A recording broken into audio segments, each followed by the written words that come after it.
Hi ಎಲ್ರಿಗೂ ನಮಸ್ಕಾರ. Friends ಎಲ್ಲರೂ ಹೇಗಿದ್ದೀರಾ? ಎಲ್ಲರೂ ಚೆನ್ನಾಗಿದ್ದೀರಾ ಅಂತ ಅಂದ್ಕೊಂಡಿದ್ದೀನಿ. ನಾನು ಕೂಡ ತುಂಬಾ ಚೆನ್ನಾಗಿದ್ದೀನಿ. ಫ್ರೆಂಡ್ಸ್ ಇವತ್ತು ಒಂದು ರೆಸಿಪಿನ ಶೇರ್ ಮಾಡ್ಕೊಳ್ಳೋಣ ಅಂತ ಅಂದ್ಕೊಂಡಿದ್ದೀನಿ ನಿಮ್ಮ ಜೊತೆಯಲ್ಲಿ. ರೆಸಿಪಿ ಏನು ಸಿಂಪಲ್ಲಾಗಿದೆ, ಹಾಗೆ ಬೇಗ ಕೂಡ ಮಾಡ್ಕೊಂಬಿಡ್ಬೋದು. ಬಟ್ ಟೇಸ್ಟ್ ಅಂತೂ ಸಖತ್ತಾಗಿ ಬರುತ್ತೆ. ನಿಜವಾಗ್ಲೂ ಟ್ರಸ್ಟ್ ಮೀ ತುಂಬಾ ಚೆನ್ನಾಗಿರುತ್ತೆ ಟೇಸ್ಟು. ಏನಪ್ಪ ಅಂತ ಅಂದರೆ ಇದು ಪನ್ನೀರನ್ನ ಯೂಸ್ ಮಾಡಿಕೊಂಡು ನಾನು ಪಲಾವ್ ಮಾಡ್ತಾಯಿದ್ದೀನಿ. ಈ ರೆಸ್ಟೋರೆಂಟಲ್ಲೆಲ್ಲ ಸಿಗುತ್ತಲ್ಲ ಆ ಥರ ಇರುತ್ತೆ ಟೇಸ್ಟು. ಒಂದು ಸಲ ಟ್ರೈ ಮಾಡಿ ನೋಡಿ, ಹಾಗೆ ಹೇಗೆ ಬಂತು ಅಂತ ಮಿಸ್ ಮಾಡದೆ ಕಮೆಂಟ್ ಮಾಡಿ. ನಾನಿಲ್ಲಿ ನಂದಿನಿ ಬ್ರ್ಯಾಂಡ್ ಪನ್ನೀರನ್ನ ತೊಗೊಂಡಿದ್ದೀನಿ. ಇದ್ರ ಜೊತೆಗೆ ನಾನು ಏನೇನು ಇಂಗ್ರೀಡಿಯೆಂಟ್ಸ್ ತೊಗೊಂಡಿದ್ದೀನಿ ಅಂತ ಅಂದರೆ ಟೊಮೆಟೊ ತೊಗೊಂಡಿದ್ದೀನಿ. ಟೊಮೆಟೊ ಒಂದು 3 ಟೊಮೆಟೊನ ಹುಳಿ ಟೊಮೆಟೊನ ಸಣ್ಣದಾಗಿ ಕಟ್ ಮಾಡಿ ಇಟ್ಕೊಂಡಿದ್ದೀನಿ. ಹಾಗೆ ಪನ್ನೀರ್ ಏನಿತ್ತು, ಪನ್ನೀರನ್ನ ಸ್ವಲ್ಪ ಕ್ಯೂಬ್ ರೀತಿ ಕಟ್ ಮಾಡ್ಕೋಬೇಕಿತ್ತು. ಬಟ್ ನನ್ನ ಮಗ ಕಟ್ ಮಾಡ್ತೀನಿ ಅಂತೇಳಿ ಶೇಪ್ ಎಲ್ಲ ಸ್ವಲ್ಪ ಹಾಳು ಮಾಡಿಬಿಟ್ಟಿದ್ದಾನೆ. ಅಡ್ಜಸ್ಟ್ ಮಾಡ್ಕೊಳ್ಳಿ. ಅದಾದಮೇಲೆ 2 ಮೀಡಿಯಮ್ ಸೈಜ್ ಈರುಳ್ಳಿನ ಅದು ಕೂಡ ಸಣ್ಣದಾಗಿ ಕಟ್ ಮಾಡಿ ಇಟ್ಕೊಂಡಿದ್ದೀನಿ. ಹಾಗೆ ಒಂದು 3ರಿಂದ 4 ಹಸಿಮೆಣ್ಸಿನ್ಕಾಯಿನ ಹಾಕ್ಕೊತಿದ್ದೀನಿ.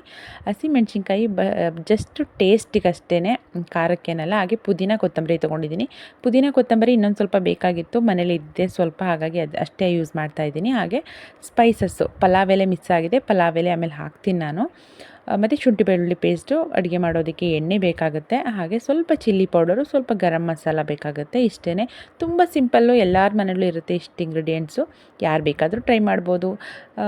ಅಡುಗೆ ಬರಲ್ಲ ಅನ್ನೋರು ಕೂಡ ಮಾಡ್ಬೋದು. ಮೊದಲಿಗೆ ನಾನೊಂದು ಅಗಲವಾದ ಪಾತ್ರೆ ತೊಗೊಂಡಿದ್ದೀನಿ. ನೀವು ಕುಕ್ಕರ್ ಬೇಕಾದ್ರೂ ಯೂಸ್ ಮಾಡ್ಬೋದು, ಅಥವಾ ಕಬ್ಬಿಣದ್ದು ಬಾಣಲಿ ಬರುತ್ತಲ್ಲ ಅದು ಬೇಕಾದ್ರೂ ಯೂಸ್ ಮಾಡ್ಬೋದು. ನಾನ್ ಸ್ಟಿಕ್ ತವ ಯಾವ್ದು ಬೇಕಾದ್ರೂ ಯೂಸ್ ಮಾಡ್ಕೊಬೋದು. ಒಂದು 2ರಿಂದ 3 ಟೇಬಲ್ ಸ್ಪೂನ್ ಆಗೋಷ್ಟು ನಾನು ಆಯಿಲ್ನ ಹಾಕ್ಕೊಂಡು ಅದರಲ್ಲಿ ಪನ್ನೀರನ್ನ ನಾನು ಹಾಕಿ ಫ್ರೈ ಮಾಡ್ಕೊತಾ ಇದ್ದೀನಿ. ನೀವು ಪನ್ನೀರನ್ನ ಡೈರೆಕ್ಟಾಗಿ ಹಾಗೆ ಕೂಡ ಹಾಕಿ ಮಾಡಬಹುದು, ಅದು ಚೆನ್ನಾಗಿ ಬರುತ್ತೆ. ಬಟ್ ಈ ಥರ ಒಂದು ಸಲ ಫ್ರೈ ಮಾಡಿ ತುಂಬಾ ಚೆನ್ನಾಗಿರುತ್ತೆ ಟೇಸ್ಟು. ಈ ಡಾಬಾ ಸ್ಟೈಲು ರೆಸ್ಟೋರೆಂಟಲ್ಲೆಲ್ಲ ಸಿಗುತ್ತಲ್ಲ ಆ ಥರ ಬರುತ್ತೆ ಟೇಸ್ಟು, ತುಂಬ ಚೆನ್ನಾಗಿರುತ್ತೆ.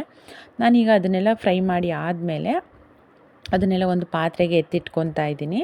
ಹಾಗೆ ಅಕ್ಕಿ ಕೂಡ ನೆನೆಸಿದ್ದೀನಿ. ಅಕ್ಕಿ ನಾನಿಲ್ಲಿ 1.5 ಗ್ಲಾಸಷ್ಟು ಅಕ್ಕಿನ ಚೆನ್ನಾಗಿ ತೊಳೆದು ನೆನೆಸಿ ಇಟ್ಟಿದ್ದೀನಿ. ಪನ್ನೀರ್ ಇದು ಫ್ರೈ ಆಗಿದೆಯಲ್ಲ, ಮಕ್ಕಳು ಒಯ್ತಾ ಬತ್ತಾನೆ ತಿನ್ಕೊಂಬಿಟ್ರು 1-2-3 ತೊಗೊಂಡು. ಮತ್ತು ಅದು ಕರೆದಿರೋ ಎಣ್ಣೆ ಇತ್ತಲ್ಲ, ಅದೇ ಎಣ್ಣೆಗೆ ಬೇರೆ ಕುಕ್ಕರ್ಗೆ ಶಿಫ್ಟ್ ಮಾಡಿಕೊಂಡೆ ಎಣ್ಣೆನ. ಸ್ವಲ್ಪ ಬಿಸಿ ಆದಮೇಲೆ ಸ್ಪೈಸಸ್ ಹಾಕ್ಕೊಂಡಿದ್ದೀನಿ. ಗೊತ್ತಲ್ಲ, ನಾರ್ಮಲಾಗಿ ಪಲಾವ್ಗೆ ಬಿರಿಯಾನಿಗೆಲ್ಲ ಯೂಸ್ ಮಾಡ್ತೀವಲ್ಲ ಸ್ಪೈಸಸ್ಸು, ಅಷ್ಟನ್ನು ಹಾಕ್ಕೊಂಡು ಆಮೇಲೆ ಈರುಳ್ಳಿ ಮೆಣಸಿನ್ಕಾಯಿನ ಹಾಕ್ಕೊಂಡು ಚೆನ್ನಾಗಿ ಫ್ರೈ ಮಾಡ್ಕೋಬೇಕು.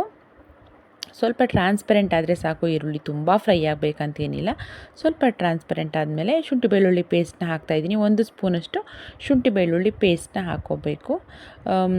ಇದು ಅಷ್ಟೇ, ಹಸಿ ವಾಸನೆ ಹೋಗೋ ತನಕ ಅದನ್ನು ಹುರ್ಕೊಬೇಕಾಗತ್ತೆ. ಅದಾದಮೇಲೆ ಇವಾಗ ನಾನು ಇಲ್ಲಿ ಚಿಲ್ಲಿ ಪೌಡರ್ನ ಆ್ಯಡ್ ಮಾಡ್ತಾಯಿದ್ದೀನಿ. ಖಾರಕ್ಕೆ ಎಷ್ಟು ಬೇಕೋ ಅಷ್ಟು ಮಾತ್ರ ಹಾಕ್ಕೊಳ್ಳಿ, ಯಾಕಂದರೆ ಹಸಿಮೆಣ್ಸಿನ್ಕಾಯಿ ಕೂಡ ಹಾಕಿದ್ದೀವಿ ನಾವು, ಹಾಗಾಗಿ ಸ್ವಲ್ಪ ನೋಡ್ಕೊಂಡು ಹಾಕೋಬೇಕಾಗತ್ತೆ. ನಮ್ಮ ಮನೇಲಿ ಖಾರ ನಾರ್ಮಲಾಗಿ ಮೀಡಿಯಮ್ ತಿಂತೀವಿ, ಹಾಗಾಗಿ ಸ್ವಲ್ಪ ಹಾಕಿದ್ದೀನಿ, ಒಂದು ಅರ್ಧ ಚಮಚದಷ್ಟು ಹಾಕ್ತೆ. ಹಾಗೆ ಸ್ವಲ್ಪ ಧನಿಯಾ ಪೌಡರ್ ಹಾಕಿದ್ದೀನಿ, ಟೇಸ್ಟ್ ಚೆನ್ನಾಗಿರುತ್ತೆ ಅಂತ. ಅದೆಲ್ಲ ಘಾಟು ಹೋಗೋ ತನಕ ಆಯಿಲಲ್ಲಿ ಫ್ರೈ ಮಾಡಬೇಕು. ಅದಾದಮೇಲೆ ನಾನು ಕಟ್ ಮಾಡಿ ಇಟ್ಕೊಂಡಿರೋ ಟೊಮೆಟೊ ಹಾಕಿದ್ದೀನಿ. 3 ಟೊಮೆಟೊನ ಮೀಡಿಯಮ್ ಸೈಜು ಹುಳಿ ಟೊಮೆಟೊ ಕಟ್ ಮಾಡಿ ಇಟ್ಕೊಂಡಿದ್ದೆ. ಹಾಗೆ ಸ್ವಲ್ಪ ಕೊತ್ತಂಬರಿ, ಸ್ವಲ್ಪ ಪುದೀನ ಐತಲ್ಲ ಅದನ್ನು ಕೂಡ ಇವಾಗಲೇ ಹಾಕಿಬಿಟ್ಟೆ. ಇವಾಗಲೇ ಹಾಕಿ ಅದನ್ನು ಕೂಡ ಚೆನ್ನಾಗಿ ಫ್ರೈ ಮಾಡ್ಕೊತಾ ಇದ್ದೀನಿ. ಸ್ವಲ್ಪ ಅಂದರೆ ಆಯಿಲಲ್ಲಿ ಹುರ್ಕೊಂಡ್ರೆ ಟೇಸ್ಟ್ ಚೆನ್ನಾಗಿ ಬರುತ್ತೆ, ಅದಕ್ಕೋಸ್ಕರ. ಮತ್ತು ಟೊಮೆಟೊ ಹಾಕಿದ ತಕ್ಷಣವೇ ಉಪ್ಪು ಹಾಕೋದ್ರಿಂದ ಟೊಮೆಟೊ ಬೇಗ ಬೇಯ್ಕೊಳ್ಳುತ್ತೆ, ಮತ್ತು ಟೇಸ್ಟ್ ಇನ್ನೂ ಚೆನ್ನಾಗಿ ಹಿಡಿಯುತ್ತೆ ಉಪ್ಪು ಖಾರನ ಅಂತೇಳಿ ಉಪ್ಪು ಕೂಡ ಹಾಕಿದೆ. ನೋಡಿ, ಇವಾಗ ಎಲ್ಲ ಬೆಂದು ಎಣ್ಣೆ ಬಿಟ್ಕೊತಾ ಇದೆ. ಇವಾಗ ನಾನೇನು ಫ್ರೈ ಮಾಡಿ ಇಟ್ಕೊಂಡಿದ್ದೆ ಪನ್ನೀರು, ಅದನ್ನು ಹಾಕ್ಕೊತಾ ಇದ್ದೀನಿ. ನೀವು ಇವಾಗ ಬೇಕಾದರೂ ಹಾಕ್ಬೋದು ಪನ್ನೀರನ್ನ. ಕೆಲವೊಬ್ಬರೆಲ್ಲ ಯಾವ ಥರ ಮಾಡ್ತಾರೆ ಅಂದರೆ ರೈಸ್ ಎಲ್ಲ ಹಾಕಿ ಆದಮೇಲೆ ಕೂಡ ಹಾಕ್ತಾರೆ. ಯಾವ ಥರ ಬೇಕಾದರೂ ಹಾಕ್ಬೋದು, ಬಟ್ ಇವಾಗಲೇ ಹಾಕಿದ್ರೆ ಸ್ವಲ್ಪ ಉಪ್ಪು ಖಾರ ಹಿಡಿಯುತ್ತೆ, ಯಾಕಂದರೆ ಪನ್ನೀರು ಉಪ್ಪು ಖಾರ ಇರಲ್ಲ ಅಲ್ವಾ, ಅದಕ್ಕೋಸ್ಕರ. ನಾನಿಲ್ಲಿ ಲೋಟ ತೋರಿಸ್ತಿದ್ದೀನಲ್ಲ, ಇದೇ ಲೋಟದಲ್ಲಿ 1.5 ಗ್ಲಾಸಷ್ಟು ಅಕ್ಕಿನ ತೊಗೊಂಡಿರೋದು. ಹಾಗಾಗಿ ನಾನು 1ಕ್ಕೆ 2ರಷ್ಟು, ಅಂದರೆ 1.5 ಗ್ಲಾಸ್ ಅಂದರೆ 3 ಗ್ಲಾಸಷ್ಟು ನೀರನ್ನ ಹಾಕಿದ್ದೀನಿ. ಇವಾಗ ಈ ಟೈಮಲ್ಲಿ ಉಪ್ಪು ಖಾರ ಎಲ್ಲ ನೋಡ್ಕೊಂಬಿಡ್ಬೇಕು. ಕುದಿ ಬಂದಮೇಲೆ ಉಪ್ಪು ಖಾರ ಎಲ್ಲ ಕರೆಕ್ಟಾಗಿದೆ ಅಂತ ಅನಿಸಿದ್ಮೇಲೆ ಇವಾಗ ನಾನು ಅಕ್ಕಿನ ಹಾಕಿ ಕುಕ್ಕರ್ ಲಿಡ್ನ ಕ್ಲೋಸ್ ಮಾಡಿದ್ದೀನಿ. ಇವಾಗ ಇದು ಕೆಲವರು 2 ವಿಷಲ್ ಹಾಕ್ಸ್ತಾರೆ, ನಾನು ಒಂದೇ ವಿಷಲ್ ಹಾಕ್ಸೋದು ಯಾವಾಗ್ಲೂ. 1 ವಿಷಲ್ ಬಂದರೆ ಸಾಕಾಗುತ್ತೆ. ಸೂಪರ್ ಟೇಸ್ಟಿಯಾಗಿರುವಂತಹ ಪನ್ನೀರ್ ಪಲಾವ್ ರೆಡಿಯಾಗಿರುತ್ತೆ. ಈಗ ಅಡುಗೆನೇ ಬರಲ್ಲ ನನಗೆ, ಏನು ಮಾಡೋಕ್ಕೆ ಬರಲ್ಲ ಅಡುಗೆ ಅನ್ನೋರು ಕೂಡ ಟ್ರೈ ಮಾಡಿ, ತುಂಬ ಚೆನ್ನಾಗಿ ಮಾಡ್ಕೊಬೋದು. ಹಾಗೆ ಟೈಮ್ ಕೂಡ ಅಷ್ಟೇ, ಒಂದು 15 ಮಿನಿಟ್ಸಲ್ಲೆಲ್ಲ ರೆಡಿ ಆಗಿಬಿಡುತ್ತೆ. ನೈಟ್ ಊಟಕ್ಕೆ ಮತ್ತು ಲಂಚ್ ಬಾಕ್ಸ್ ಕಟ್ಟೋದಕ್ಕೆಲ್ಲ ತುಂಬ ಚೆನ್ನಾಗಿರುತ್ತೆ ಟೇಸ್ಟು. ಇದ್ರ ಜೊತೆಗೆ ನಾನು ರಾಯ್ತ ಮಾಡಿದ್ದೆ. ಮೊಸರು ಬಜ್ಜಿ ಹೇಳ್ತೀವಲ್ಲ, ಅದು ಈರುಳ್ಳಿ ಮೊಸರೆಲ್ಲ ಹಾಕಿಬಿಟ್ಟು ಮಾಡಿದ್ದೆ. ತುಂಬ ಚೆನ್ನಾಗಿತ್ತು. ಯಾರಾದರೂ ಟ್ರೈ ಮಾಡೋರಿದ್ದರೆ ಟ್ರೈ ಮಾಡಿ, ಹೇಗೆ ಬಂತು ಅಂತ ನನಗೆ ಮಿಸ್ ಮಾಡದೆ ಕಮೆಂಟ್ ಮಾಡಿ. ನಾನು ನಿಮಗೆ ನೆಕ್ಸ್ಟ್ ವಿಡಿಯೋದಲ್ಲಿ ಸಿಗ್ತೀನಿ.